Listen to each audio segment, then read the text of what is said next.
Meus irmãos, bom dia a todos. Estamos no encerramento da Escola Bíblica Dominical deste domingo, 9 de agosto de 2020. Hoje veremos o último capítulo do livro de 2 Samuel, é o capítulo de número 24. Antes, porém, nós vamos orar e hoje a Rebeca é quem tem a responsabilidade de nos elevar a Deus em oração. Todos nós, oremos. Senhor Deus, te agradeço por esse dia, te agradeço por mais essa manhã de domingo que se inicia, te agradeço pelas tuas bênçãos. Te peço que cuide de cada família da nossa igreja, que abençoe o estudo que será trazido esta manhã pelo nosso pastor, que o Senhor continue nos abençoando, nos protegendo e nos livrando de todo mal. Em nome de Jesus, amém. Amém. Muito bem, meus irmãos, então nós vamos ao estudo desta manhã, continuando o estudo que estamos fazendo em todos os domingos, né? A partir das 10h30, que é o encerramento da Escola Bíblica Dominical. Muito bem, mais uma vez eu quero lembrar a todos que devem acompanhar esses estudos com a Bíblia na mão aberta, na referência que nós estamos tratando. Neste caso, 2 Samuel, capítulo 24. Muito bem, e neste capítulo nós destacamos o censo que o rei Davi mandou fazer e o castigo que Deus enviou em razão desse censo. E em 2 Samuel 24, o verso 1, este verso diz que a ira de Deus se acendeu contra Israel. Foi Deus quem fez Davi pecar? É a pergunta que nós estamos fazendo. Não, certamente que não foi Deus. Deus nunca faz as pessoas pecarem. Contudo, ele permite que os pecadores revelem a iniquidade de seu coração através de seus atos. Foi exatamente o que aconteceu com Davi, com o rei Davi. Ele revelou, através de seus atos, exatamente aquele pecado que ele estava planejando em seu coração. E em 1 Crônicas 21:1 diz que foi Satanás quem incitou Davi a fazer aquele censo. Então, nós estamos vendo aqui na própria palavra que não foi Deus quem fez Davi pecar, não. E os versículos 2 e 3, os versículos 2 e 3 de 2 Samuel, mas antes dos versículos 2 e 3, quero retornar ainda no versículo 1 e dizer para os irmãos, fazer mais uma pergunta. O que há de errado, então, em se fazer um censo? Meus irmãos, imagina-se que temos nesse texto dois ângulos diferentes. É o que se imagina, é a conclusão que se chega. Um autor mostra a soberania de Deus. O segundo autor foca o que estava por trás do mal, ou seja, Satanás, de se fazer o censo, evidentemente. E a atitude de Davi foi a tentação do maligno. Davi chegou àquela prática por ter sido tentado pelo maligno e não ter resistido. Então, e qual foi a tentação? Qual foi essa tentação do maligno?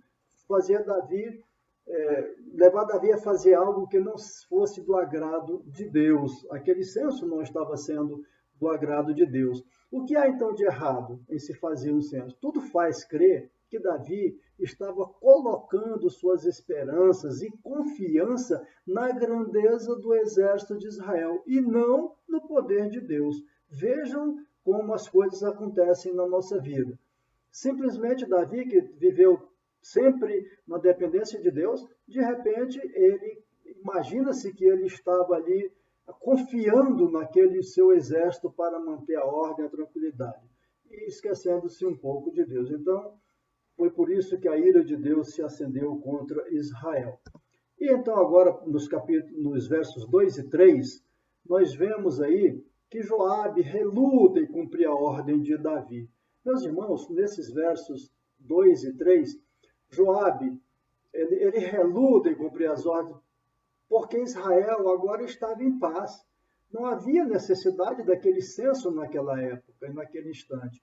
Em Números, o livro de Números 1, o verso 2, e também 26, o verso 2, esses dois capítulos de Números, Israel tinha passado por um censo com o objetivo de preparar o exército para a conquista da terra prometida. O pecado de Davi foi o orgulho e ambição de acrescentar mais pessoas, a fim de vangloriar-se do tamanho e poder de suas defesas, do seu exército. Muito bem. Como lição, nós podemos tirar desses acontecimentos, desses versos 2 e 3, que nós pecamos de forma semelhante quando colocamos nossa segurança no dinheiro, nas posses ou no poderio de nossa nação. Nós mesmos, simples mortais, também pecamos quando direcionamos a nossa segurança em alguma coisa que temos num bem material e esquecemos do nosso Deus. Então, devemos ter o devido cuidado de não estar pecando conforme fez Davi, conforme também nós fazemos sempre que direcionamos essa nossa segurança ao dinheiro, às posses, ou até mesmo à nação como um todo. Nos versos de 4 a 9, esses versos nos falam que o censo abrangeu todo o território de Israel. E nesses versos, os comandantes do exército passaram a levar o censo do povo de Israel. Isso implica, ou passaram a levantar o censo do povo de Israel, né? Isso implicava em alistar os homens em condições de combate. O censo abrangeu todo o território de Israel e demorou 9 meses e 20 dias. No verso 9, diz que em Israel foram contados 800.000 homens de guerra e em Judá 500.000. Meus irmãos, aqui há um problema, uma dificuldade aqui. Por quê? Porque a questão é que o texto paralelo, ou seja, lá em 1 Crônicas 21:5, nesse censo, diz que em Israel foram contados 1.100.000 homens prontos para a guerra, em condições de combate. E em Judá, 470.000 homens dos que arrancavam da espada. Muito bem. E agora? O problema é esse. Como é que nós vamos conciliar isso aí? Muito bem. Como possibilidades para essa diferença de números, podemos contar com erro dos copistas, aqueles que faziam as cópias, e ao fazerem essas cópias poderiam ter errado lá onde estava escrito em hebraico e na hora da transcrição, eles poderiam ter errado isso aí. Outra possibilidade que nós temos é que Joabe estava insatisfeito com a ordem do rei e não contou os homens da tribo de Levi e da tribo de Benjamim. Também essa é outra possibilidade. É possível que uma das fontes tenha percebido isso e aumentado ou diminuído o número total. Bem, Joabe não deixou de contar as 2 tribos. Uma dessas 2 fontes que nós vimos aí, uma que fala sobre 800.000 em Israel e 500.000 em Judá, e a outra que fala 1.100.000 em Israel e 470.000 em Judá, então essas 2 fontes, é possível, há essa possibilidade que eles tenham contado, percebido este erro e então deixado ou diminuído o número total. Além disso, apesar de Sidom, Tiro e a cidade dos heveus e dos cananeus, apesar de eles não serem reconhecidas como parte de Israel, não fossem então reconhecidas como parte de Israel, Davi as considerava como parte de seu império. 2 Samuel 5, os versos 11 e 12, e também 1 Reis 5, 1 e 6, e esperava que fornecesse soldados para o seu exército. Então, nessas referências de 2 Samuel, Davi contava com esses povos de Sidom, de Tiro e também na cidade dos heveus, que eles fornecessem soldados para o seu exército. Então, aí estão as explicações possíveis para essas diferenças. como nós estamos estudando a Bíblia, nós precisamos deixar bem claro o que está acontecendo. Há essas possibilidades de eles de ter acontecido uma dessas alternativas? É possível. Nós não sabemos, mas é possível que por isso haja, então, esse erro. E em 2 Samuel 24, verso 10, Davi percebeu seu pecado e orou confessando e pedindo a remoção da culpa e de suas consequências. Vejam o procedimento de Davi. Isso é muito importante que os irmãos percebam nesse instante. Ele percebeu, ele viu o erro que tinha cometido, então ele de imediato tomou a providência que todos nós devemos tomar quando pecamos. Em 2 Samuel 24, os versos de 11 a 14, Deus oferece 3 opções de punição a Davi, a fim de que ele escolhesse uma.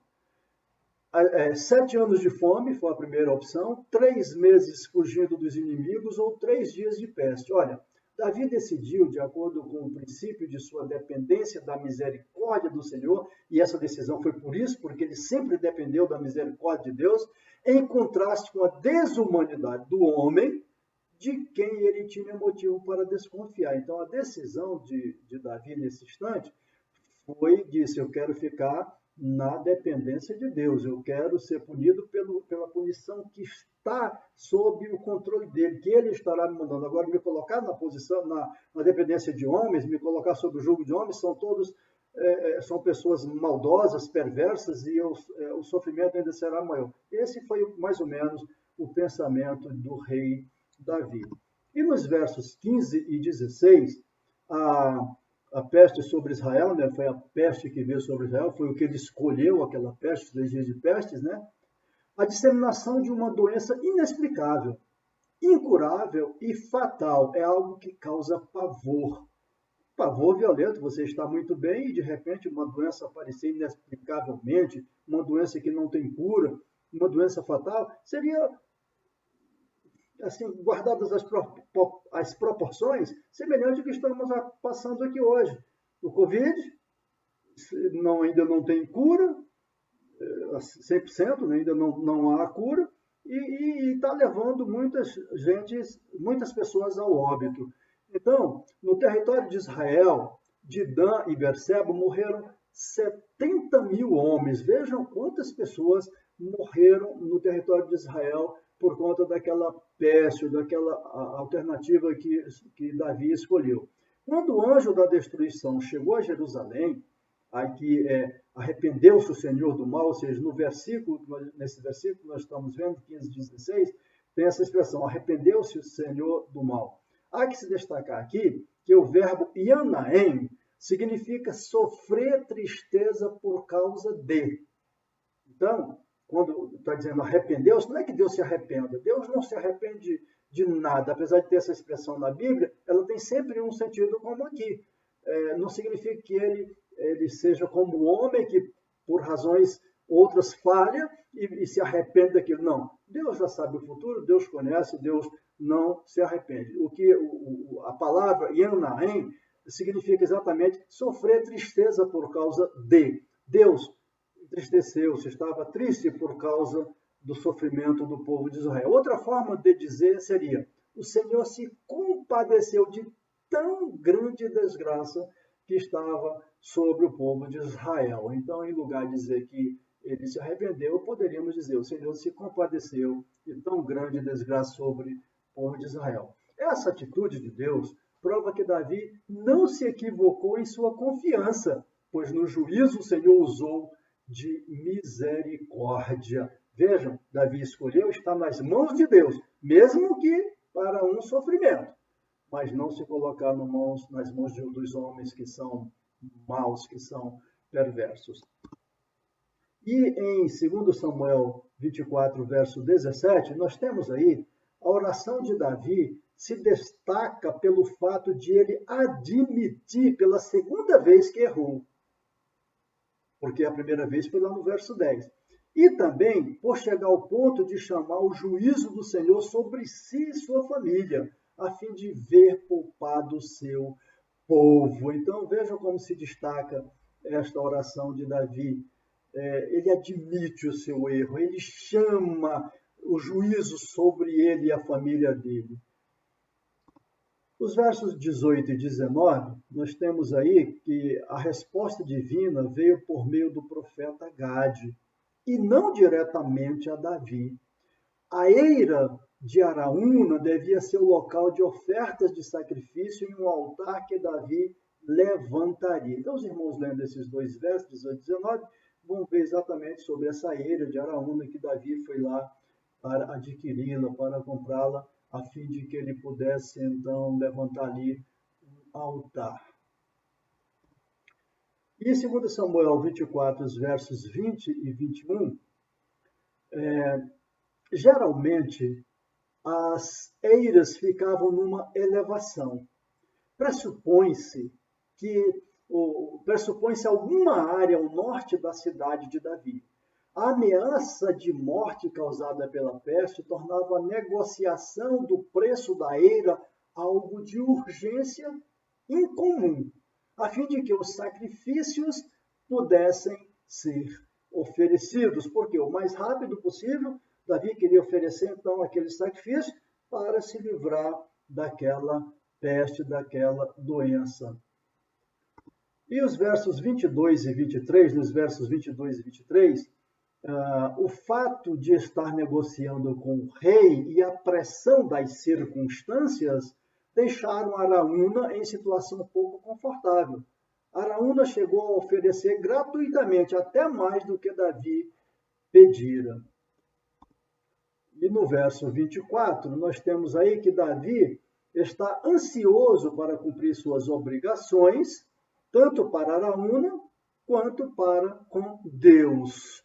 O princípio que ele declarou: não oferecerei ao Senhor meu Deus holocausto que não me custe nada, é válido para todas as épocas. Nós não podemos oferecer ao nosso Deus algo que está sobrando, que está sendo jogado fora. Precisamos oferecer nossa vida, vamos oferecer nossos bens, mas algo que realmente me custe um trabalho, me custe raciocínio, me custe algo. Não vou oferecer aquilo que não vale nada para o meu Deus, para o nosso Deus. E no verso 25, nós temos que a obediência de Davi resultou então na retirada daquela ameaça de Israel. Tendo adquirido a eira, Davi pôde construir então seu altar e oferecer seus holocaustos e suas ofertas pacíficas. A obediência resultou então na retirada da ameaça de Israel e a oração de Davi então foi respondida. Sobre esse local, sobre essa eira, muitos creem que essa eira onde Davi construiu o altar seja o mesmo lugar onde Abraão quase sacrificou Isaque. Após a morte de Davi, Salomão construiu o templo no mesmo local. Séculos mais tarde, Jesus ensinaria e pregaria naquele local. Muito interessante este acontecimento. Muito bem, meus irmãos. Para finalizar, com Davi, quero apenas encerrar com essas palavras, com Davi, após 400 anos, Israel conquistara a paz e Davi conseguira realizar o que nenhum outro líder, rei ou juiz alcançara antes dele. Sua administração tinha como princípio a dedicação a Deus e o bem-estar do povo. Vejam, Davi se conduzindo como rei, ele se dedicava a Deus e queria o bem-estar do seu povo. Davi cometeu vários pecados terríveis. A despeito de seus erros, contudo, a Bíblia se refere a ele como um homem segundo o coração de Deus. E por que acontecia isso? Porque quando Davi pecava, reconhecia suas falhas e as confessava a Deus. Eis uma grande lição para nós, encerrando o livro de 2 Samuel. Que tenhamos esse comportamento de Davi, como exemplo para as nossas vidas. No momento em que cometermos pecados, devemos evitar o máximo possível, mas se cometermos pecados, busquemos em nosso Deus o perdão. Vamos confessar as nossas falhas ao nosso Deus e assim nós estaremos sempre nos aproximando de Deus, mesmo caindo, levantando, mas estaremos nos cuidados e debaixo ou sob a proteção do nosso Deus. Que Ele nos dê essa bênção de sempre procurá-lo com o objetivo de pecar cada vez menos e que Ele assim nos abençoe. Amém? Vamos orar mais uma vez. Bendito Deus, nosso Pai, te agradecemos porque chegamos ao final deste livro, 2 Samuel. Pai Celestial, muitas lições tiramos desse livro. Da vida do teu servo Davi, dos erros que ele cometeu, dos pecados que ele cometeu, das suas virtudes, dos seus acertos. Muito aprendemos, Pai amado. E queremos, Santo Deus, queremos ter uma vida digna diante de Ti. Queremos que a Tua palavra ocupe o nosso coração e mente. Queremos, Santo Deus, que os Teus servos que ouvirem esta palavra sintam-se motivados a procurarem cada vez mais a Te obedecerem. Pai de amor, durante esta semana nós já Te agradecemos por aquelas pessoas que estavam acamadas, adoentadas fisicamente e que já se restabeleceram. Agradecemos pela cirurgia da nossa irmã Vera. Agradecemos, Pai Celestial, pela Tua proteção a todos nós. Pai de amor, nós continuamos lutando em cada dia desta vida, uma luta, Senhor, espiritual constante. E precisamos, Pai, carecemos, Pai, da ação do Teu Espírito Santo em nós. Portanto, vem, age em nós, dando-nos do Teu poder contra o pecado. Pai de amor, livra-nos das investidas espirituais do maligno, livra-nos do homem violento, livra-nos dos acidentes. Ó Deus, que esta semana que hoje se inicia seja para a Tua honra e para a Tua glória e que nós possamos Te servir como servos fiéis. No nome de Jesus, suplicamos e agradecemos estas bênçãos. Amém.